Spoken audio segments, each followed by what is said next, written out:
Hey everyone, today's quick video, I want to show you how to use band-resisted exercises to increase the functionality and stability of your ankles and your feet.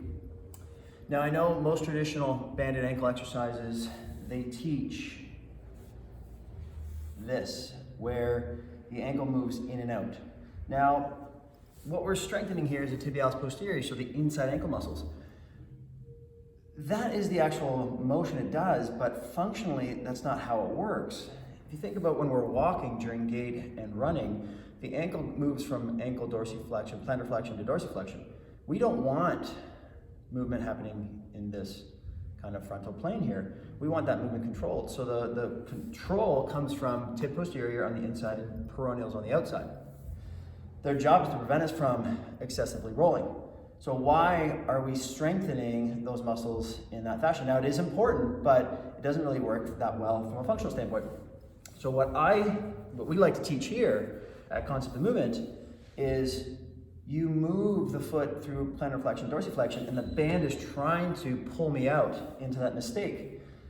And what a lot of people will feel is they'll get that little bit of a cogwheeling because it hits a weak range that the foot doesn't know how to work through. In turn, a lot of people have tight calves because the calves are trying to stabilize the ankle. The calves and the soleus job, or the gastroc soleus job, is for propulsion. But when there's no stability to control this, the calf muscles try to kick on and they feel tight, so they're trying to do double duty. So when you're doing your ankle exercises, you want to make sure your knee is pointing straight up towards the ceiling and you're moving up and down through the full range of motion. What you'll also notice is the inside muscles of the hip, the adductors, they're going to start to burn up a little bit because kinetically you're linking the inside of the ankle to the inside of the hip. So we call this kinetic linking and muscle activation because those muscles work together through the gait reflex. Okay? So we can do 20, 30 reps on the inside. You can do it in sitting, keeping core engaged.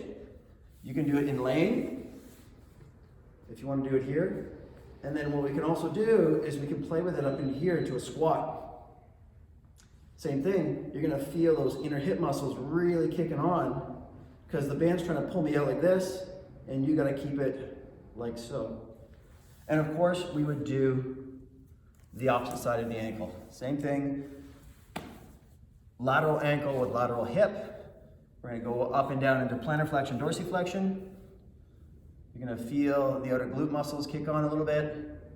We can lay down, and we can also bring it up and keep that hip in neutral. I hope that gave a little insight on how to use your banded ankle exercise a little more effectively. Head on over to thomaswells.com for more insights. The AMT level 1, this is some of the stuff that we will be covering. So again, looks like exercises you may have done in the past, but putting a little bit of a different spin, a little different lens on how to use them more effectively. I hope this helps. Take care.